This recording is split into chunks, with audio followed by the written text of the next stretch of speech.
은혜 받으면 됩니다. 은혜 받지 못한다면 여전히 창세기 3장은 나오게 되어 있습니다.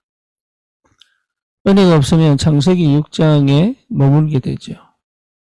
은혜가 없으면 결국은 내 인생을 살아가야 될 방법을 찾게 되죠.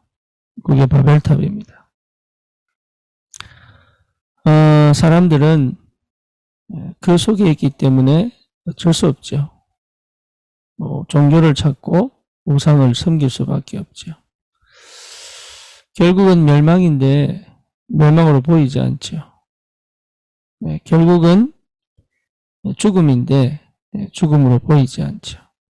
그래서 실패할 수밖에 없는 인생을 끊임없이 달려가는데 오히려 자기를 실패시키는 사단과 또 흑암을 섬기게 되는 그런 영적으로 완전 무지하고 영적으로 완전 무능한, 그래서 노예로 살아갈 수밖에 없는 그런 세상에 하나님 우리를 보내셨습니다. 이유는 여러분 잘 아시다시피 그들을 건지라는 거죠. 살리라는 거죠. 그리고 흑암을 꺾으라는 거죠. 그리고 정말로 하나님이 누구신지를 알리라는 거죠. 그런데 그 일에 집중하기 이전에 먼저 나를 볼 줄 알아야 돼요. 그 사명을 이루기 전에 먼저 내가 회복돼야 돼요. 나를 어떻게 봅니까? 하나님 은혜가 임해야 돼요. 바울이 고백합니다. 나는 내게 유익했던 모든 것을 배설물로 여긴다. 은혜 입은 자의 고백이지요. 나는 죄인 중에 괴수다. 은혜 입은 자의 자기의 모습을 본 겁니다. 어떻게 히브리인 중에 히브리인이고 뭡니까? 율법가로는 서름이 없는 완벽한 바리새인인데 어떻게 그렇게 고백합니까? 자기를 본 거예요. 자기를 본 사람은 시작을 올바로 할 수 있습니다. 그래서 많은 게 필요한 게 아니라니까요. 오늘 다윗이 고백하죠. 나의 힘이 되신 여호와여, 내가 주를 사랑하나이다. 그러면서 뒤에 쭉 나옵니다. 방패시여, 여셋이여, 구원의 뿌리시여, 바위시여, 산성이시여. 그러니까 하나님에 대한 분명히 확인한 거, 그게 은혜입니다. 여러분 진짜 하나님을 아는 게 은혜입니다. 하나님을 발견한 게 은혜입니다. 복음이 회복된 게 은혜입니다. 복음 안에 있는 나를 찾은 게 은혜입니다. 그 복음의 능력이 내게 있다는 그 사실을 확인한 게 은혜입니다. 다른 게 필요 없어요. 그 은혜 속에 없다면 나는 어쩔 수 없이 또 내가 나가게 돼 있어요. 육신적 판단과 기준으로, 육신적 수준으로 모든 걸 할 수밖에 없어요. 그리고 세상에 성공에 기준되어진 그 시스템 속에서 다른 사람들처럼 살아갈 수밖에 없는 거예요. 더 심각한 건 뭡니까? 여전히 가지고 있는 그 긴장감, 그 강박에 사로잡혀 있죠. 그러니까 내가 여유롭고 내가 평안하고 내가 기쁘고 감사한 것이 실제로 회복이 안 되는 거예요. 그래서 계속 우리는 그 시간이 꼭 필요합니다. 하나님의 은혜를 사실적으로 발견하고 누리는 시간이 필요해요. 그게 언제입니까? 지금입니다. 다윗이 신앙 고백하잖아요. 나의 힘이 되신 여호와여. 언제입니까? 목동 시절이에요. 그렇죠. 그리고 뭡니까? 원수들이 계속 자기를 공격하려고 끊임없이 다윗을 죽이려고 잡으러 오는 그 상황 속에서 한 얘기예요. 나의 힘이 되신 여호와여. 응답이 있습니다. 응답이 없습니다. 나는 왜 이렇게 괴롭습니까? 답답합니까? 왜 안 풀립니까? 왜 문을 안 여십니까? 왜 됩니까? 안 됩니까? 나는 왜 이렇습니까? 이렇게 얘기한 게 아니에요. 다윗은 본 거예요. 뭘 본 겁니까? 예, 그 모든 것이 은혜구나. 그걸 본 거예요. 그 모든 것이 응답이구나. 다시 말하면 이것이 반드시 있어야 되는 거구나. 그러니까 다시 뭐라고 고백합니까? 내가 주를 사랑하나이다. 은혜 입은 자의 고백이죠. 예수님이 베드로에게 묻습니다. 네가 나를 사랑하느냐? 그거 하나면 끝이에요. 주님, 내가 이 사람들보다 더 주님을 사랑하는 줄 알지 않습니까? 내 양을 먹이라. 그게 사역입니다. 그래서 늘 은혜 속에 있어야 돼요. 은혜를 잃어버리면 돌아갑니다. 아무리 사명이 있고 아무리 헌신이 있고 아무리 노력이 있어도 돌아갑니다. 어디로 돌아갑니까? 나로 돌아갑니다. 근데 그 나가 없는 나예요. 그러니까 내 중심, 내 입장, 내 기준 돌아갑니다. 그렇죠? 그러니 아무것도 할 수 없는 거예요. 그럴 때 뭡니까? 육신적 판단, 육신적 해석, 육신적 뭡니까? 예, 상대적 비교 이거밖에 안 돼요. 그러니까 뭡니까? 자꾸 마음에 열등감도 생기고 또 예, 내 생각이 난 안 될 것 같고 감정과 기분이 치우치고 환경을 보면 답답하고 그래 될 수밖에 없죠. 누구나 마찬가지 아니겠습니까? 그걸 내가 바꾸고 싶다고 바꾸겠어요? 생각을 바꾼다고 바뀌어지겠습니까? 그러니까 하나님 은혜가 아니면 안 된다니까 이게. 그러니 지금 형편으로는 답답한 거예요. 그래서 나도 모르게 끊임없이 성공하기 위한 몸부림을 칠 수밖에 없죠. 성공은 따라와야 되는데 응답은 따라와야 되는데 하나님 역사는 반드시 따라와야 되는데 그걸 향하여 가게 되는 그러니까 잘못 선택을 하게 되는 거예요.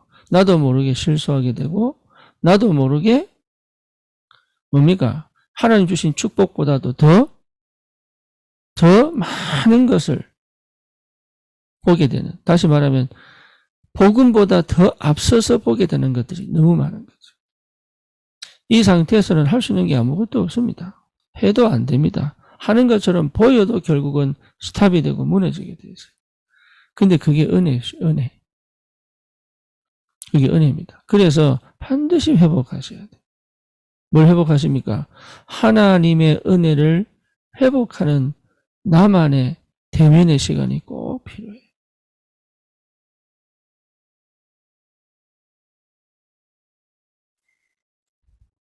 청년 고독사.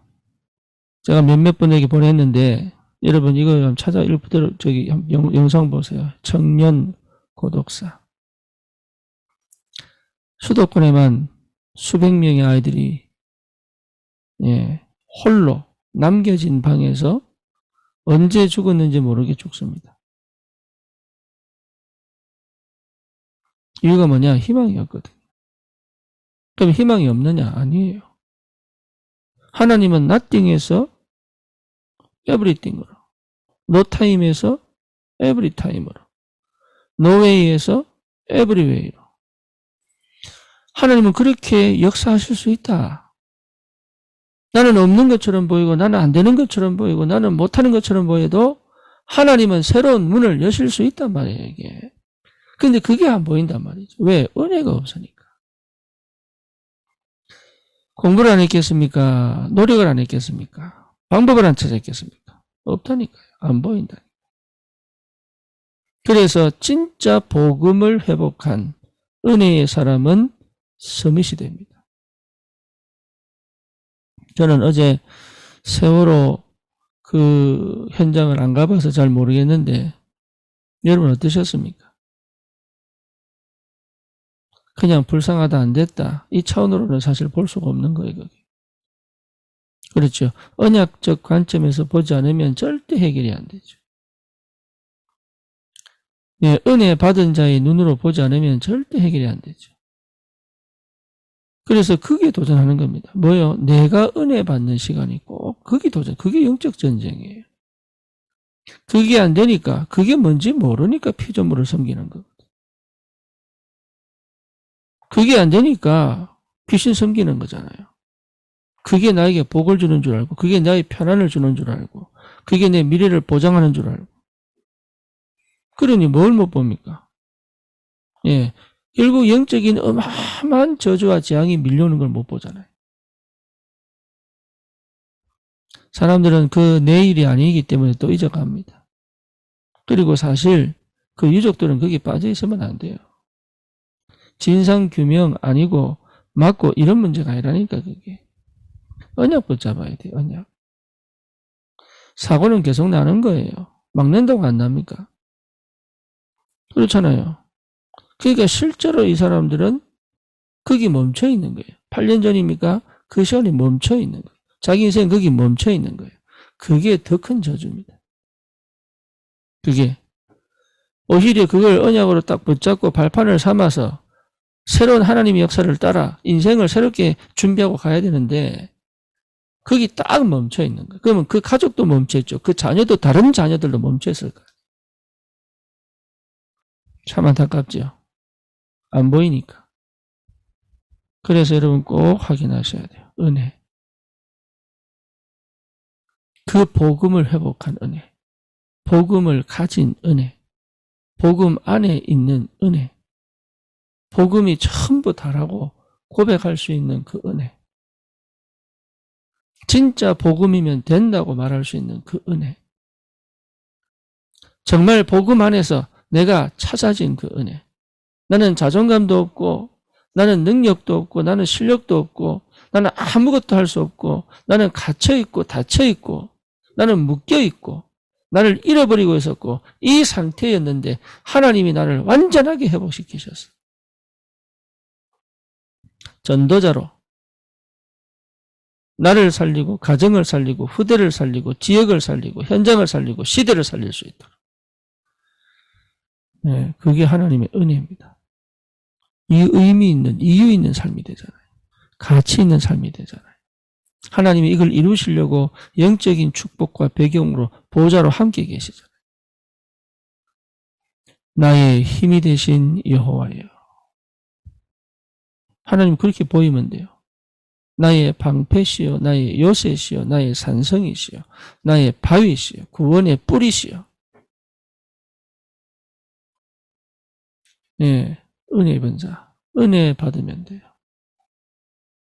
여러분 다른 거 필요 없습니다. 진짜 은혜 받으면 돼요. 내 입장에서의 은혜 말하는 거 아닙니다. 내가 받고 싶은 은혜 말하는 거 아닙니다. 진짜 은혜 받으면 돼요.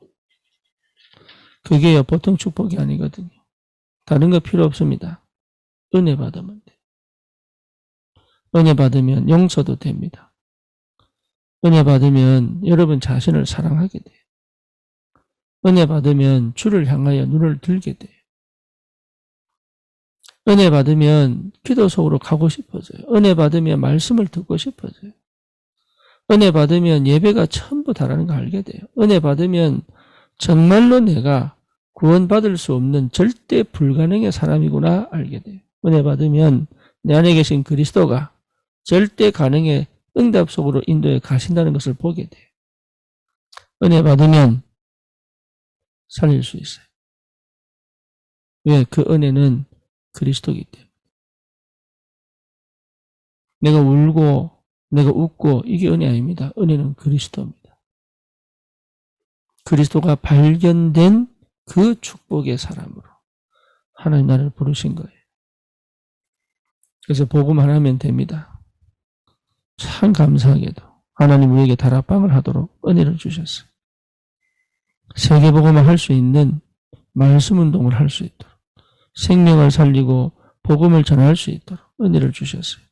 그 일을 그 응답을 계속 하기 위해서 하나님이 성령으로 우리와 함께 계셔요. 여러분 거기에 민감하셔야 돼요. 거기에 반응하셔야 돼요. 그 역사를 따라갈 수 있는 믿음이 있어야 돼요. 그래서 뭐가 필요합니까? 은혜가 필요합니다. 오늘도 다른 게 필요한 게 아니에요. 은혜가 필요합니다. 은혜. 저와 여러분들에게 이 축복이 있기를 주님의 이름으로 축원합니다.